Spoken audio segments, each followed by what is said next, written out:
जिसने पाड़ा है उसका हाथ भी तो ला। चेक करो गाइस, ऐसे पाड़ते हैं, चेक करो गाइस, ऐसे पाड़ते हैं। चेक करो गाइस, चेक करो गाइस।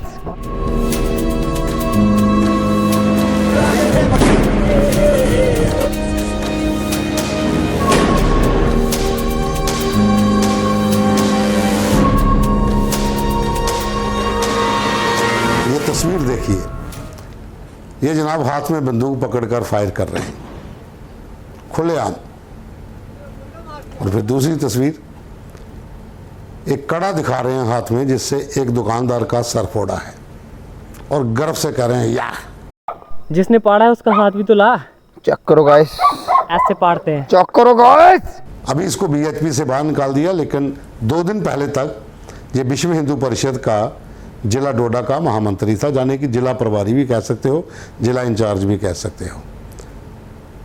विश्व हिंदू परिषद के जम्मू कश्मीर लद्दाख के प्रधान राजेश गुप्ता ने द न्यूज़ रूम 24 आवाज़ से कहा है कि इस तरह की हरकतें बर्दाश्त नहीं की जाएंगी, हमने उसे निकाल दिया है। अब वो बीएचपी का मेंबर नहीं है।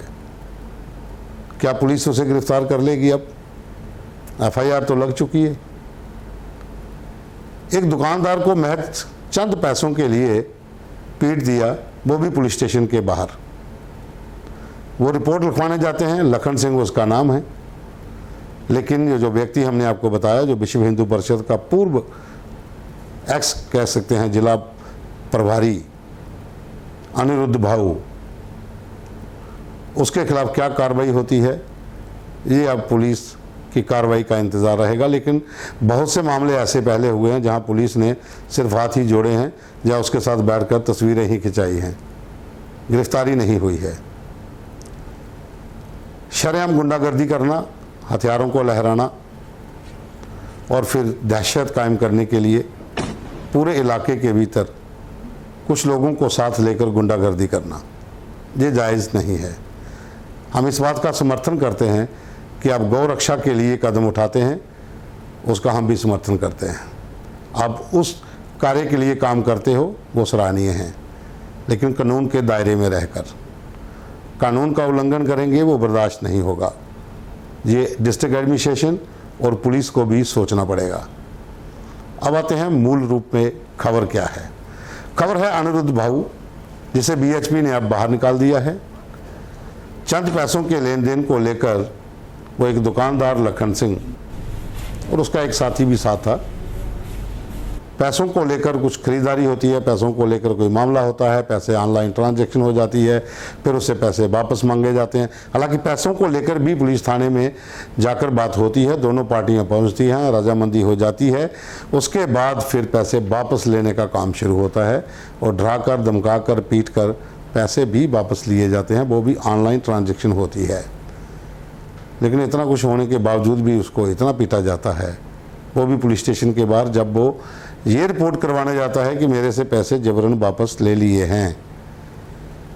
2 दिन में पुलिस 3-4 बार इन दोनों पार्टियों की खबरों को, दोनों पार्टियों के जो आरोप प्रत्यारोप हैं उन्हें लेकर पशोपेश में रहती है, गिरफ्तारी नहीं होती है, कार्रवाई नहीं होती है। तो आखिरी दिन क्या होता है कि अनिरुद्ध भाऊ साहब अपने कड़े से, जो लोहे का कड़ा पहनते हैं, उससे लखन सिंह का सर फोड़ देते हैं। रिपोर्ट अब फिर एफआईआर पुलिस के पास लग गई है। अब कार्रवाई क्या होगी क्या नहीं होगी उसका इंतज़ार तो रहेगा।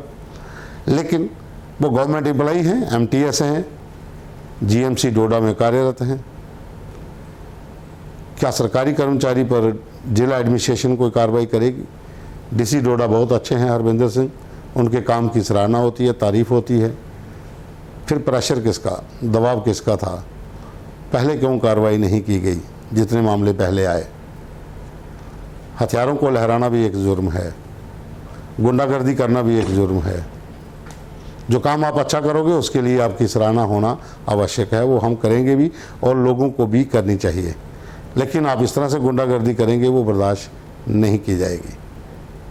हम तो यही कहते हैं कि आप इस तरह की हरकतें अगर आप करते हो तो समाज के भीतर खुद लोग जो हैं वो आपके खिलाफ खड़े हों और आपके खिलाफ जाकर थाने में मामला दर्ज करवाएं। जैसा कि अब डोडा की जो शॉपकीपर एसोसिएशन है वो मैदान में उतर आई है, उन्होंने प्रेस कॉन्फ्रेंस की है कि पुलिस कड़ा संज्ञान ले, इस व्यक्ति के खिलाफ कड़ी से कड़ी कार्रवाई की जाए। कल जो है एक हमारा शॉपकीपर जो है लखन सिंह नाम है जिसका, उसको जो है 2-4 बंदों ने जो है बहुत मारा। उसमें जो मारने वाला है उसका नाम जो है अनिरुद्ध है। उसका जो ये मसला है, मामला है, ये आज उसका पहला मामला नहीं है। उसने यहाँ पे जो है बहुत कई बार उसने ये कोशिश की कि यहाँ का जो माहौल जो है वो ख़राब होना चाहिए। तो इसी सिलसिले में जो है हमने आज ये मीडिया कॉन्फ्रेंस रखी, प्रेस कॉन्फ्रेंस रखी है। तो आपके माध्यम से जो है मैं यहाँ की एडमिनिस्ट्रेशन से एक चीज़ जो है आज क्लियर करना चाहता हूँ। ये जो मामला आज जो है हमारे एक दुकानदार भाई का है, ये किसी आम आदमी का नहीं है, ये हमारे एक दुकानदार भाई का है। और यहाँ की एडमिनिस्ट्रेशन को पता है कि यहाँ के दुकानदार जो हैं वो क्या कर सकते हैं। तो इसी सिलसिले में जो है पुलिस ने जो है बड़ी मुश्किल से जो है पर्चा एक चाक किया है, लेकिन उसमें ऐसी धाराएं लगाई गई हैं जिससे जो है वो कल्प्रिट जो है उस पे जो है कुछ ज़्यादा शिकंजा जो है टाइट नहीं हो सकेगा। तो हम लोगों की डिमांड ये है कि ये जो अनिरुद्ध नामी जो बदमाश है, गुंडा है, इसके खिलाफ जो है कम से कम 330, 310, 109 BNS लगना चाहिए।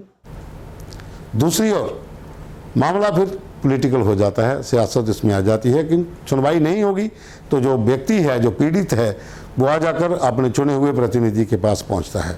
बीच में आते हैं महराज मलिक जो डोडा से विधायक हैं आम आदमी पार्टी के, वो प्रेस कॉन्फ्रेंस करते हैं, उनके साथ लखन सिंह भी बैठा हुआ है, वो भी आरोप लगाते हैं।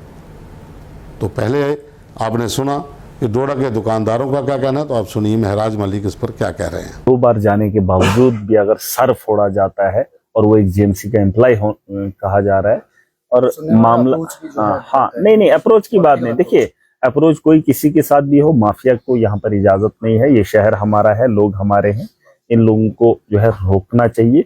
या अगर वो किसी के साथ भी है, संघ के साथ है, बीजेपी के साथ है, या किसी भी पार्टी की या हमारी पार्टी के साथ है, किसी को भी इजाजत नहीं है एक आम आदमी को परेशान करने की, सड़कों के अंदर या शहर के अंदर आकर जो है गुंडागर्दी करे, इसकी इजाजत नहीं है। और अगर पुलिस ने ये चीजें देखने के बावजूद भी अनदेखा किया है तो कहीं ना कहीं फेलियर है, इस पे सवाल उठेंगे। और मुझे पूरी उम्मीद है, मैंने अभी SHO से बात भी की है, अभी भी लड़के की हालत ठीक नहीं थी, तो कहीं ना कहीं उसके अंदर जो खौफ था, डर था, क्योंकि कल जो वाकया हुआ है उसे भरोसा नहीं था, तो मैंने अपनी कुछ लोगों को भेजा है साथ में, उसको दोबारा से जो है JMC भेजा है मैंने, वहां पे मैंने बात भी की है। उसको फिलहाल ट्रीटमेंट चाहिए। शुक्र ये है कि उसकी जान बच गई है। देखिए अब ये मरने का इंतजार कर रहे हैं कि सर पे चोट लगी है, उस चोट से इंसान मर भी सकता है, और शुक्र है वो बच गया है। तो ऐसे माफिया के खिलाफ जो है कार्रवाई होनी चाहिए। अगर पुलिस कार्रवाई नहीं करती तो ऐसे लोगों को रोकने का इंतजाम फिर। तो कहानी ये है कि डोडा, किश्तवाड़, भदरवा जो एक संवेदनशील इलाका आप कह सकते हो, अक्सर यहाँ पर थोड़ी सी बात को लेकर भी 2 गुट आमने सामने आ जाते हैं। 2 विशेष समुदायों के बीच में भी तनातनी होती रहती है। बहुत से मामले आज से पहले आ चुके हैं। इन इलाकों में किस तरह से शांति रहे, इसे लेकर डिस्ट्रिक्ट एडमिनिस्ट्रेशन और पुलिस के ऊपर बहुत प्रेशर रहता है कि लोग आपस में लड़े ना, आपसी भाईचारा बना रहे। लेकिन कुछ ऐसी चीज़ें बीच में हो जाती हैं जिससे एडमिनिस्ट्रेशन और पुलिस दोनों पर सवाल उठना शुरू हो जाते हैं।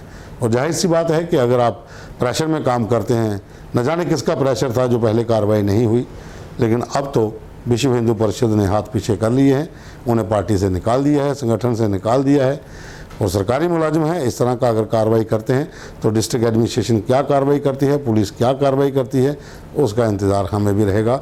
खुलेआम हथियारों का वो लहराना, खुलेआम गुंडागर्दी करना, ये एक सभ्य समाज में स्वीकार नहीं होगा।